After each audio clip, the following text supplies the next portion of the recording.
Archbishop Christopher Coyne, and joining me today is Mr. David Elliott, the Director of Communications for the Archdiocese of Hartford, and this is Coffee with the Archbishop. Welcome. Hello, David. Hello, Archbishop. So this, some of the viewers may notice that I often change stuff up behind me and different things like that, but that's my favorite picture of myself and my mother. And that was taken when I was installed as the Archbishop, as the Bishop of Vermont, Burlington. And she was in the front row, and they got this beautiful picture where she reaches up. I stopped when we coming down, and she reaches up and she puts her hand up. She says, "I'm so proud of you." And so may she rest in peace, Mama Ria.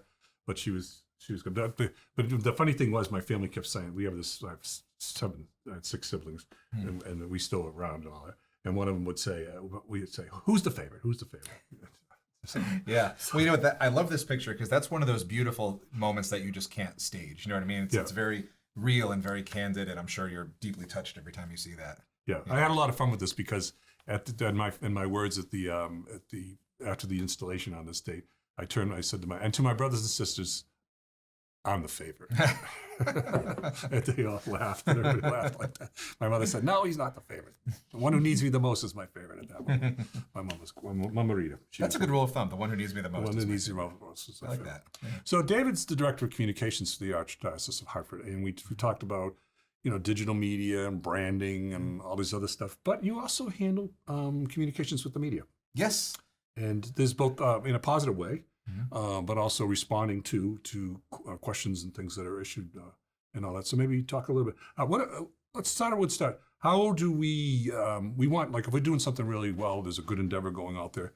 How do we work to get press interested? Because we do have some television stations that are pretty good about responding to our positive stories. Yeah. So thankfully, I have a great relationship with members of the media here in Connecticut, and when something good, something exciting is going on, I know the right people to call, the right people to email to gauge their interest on whether or not their outlet would like to be present at whatever that given event is or initiative.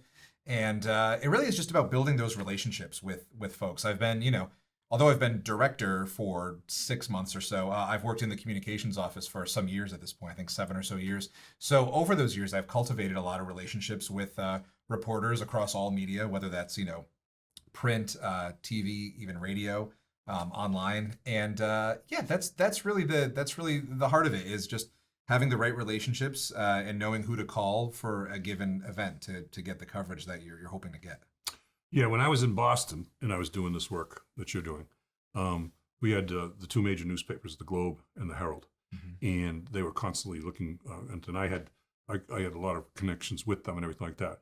So, granted, I was doing a lot of crisis communication and a lot of dealing with stuff, but I could also call. I could call, and if there was a good story, something happening, there were reporters who would come and they would actually get there and they'd do the story, and then it'll be in the paper the next day. Sure. We don't seem to have that anymore here in Hartford.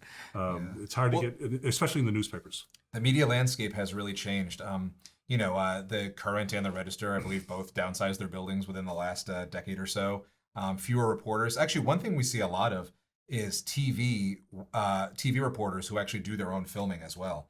Like, we've had folks, you've probably seen it, folks who have come out, they want to get a statement from Archbishop Coyne or Bishop Betancourt or whomever else, and they will come, set the camera up on the tripod, make sure everything looks good, and then step in front of it to do the interview.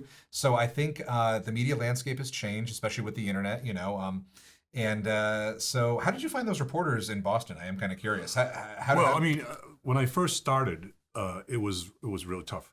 Yeah. I mean, I wasn't on my own. I had a crisis management team. The Rasky Berline group was working with me and coaching me up and everything like that. But what had happened was, for all kinds of reasons, the person who was in that office and doing her work wasn't responding to the media. No comment. She'd say no comment, no comment. So that was very frustrating for the media. So I started to just, every time they made a call, I had my staff, really good staff. We would say, whatever comes in, you write it up, and we're going to respond. We're going to call them. We're going to get back to them and say, we don't have the answer for you, but we'll get it to you by 4:00 because you got to.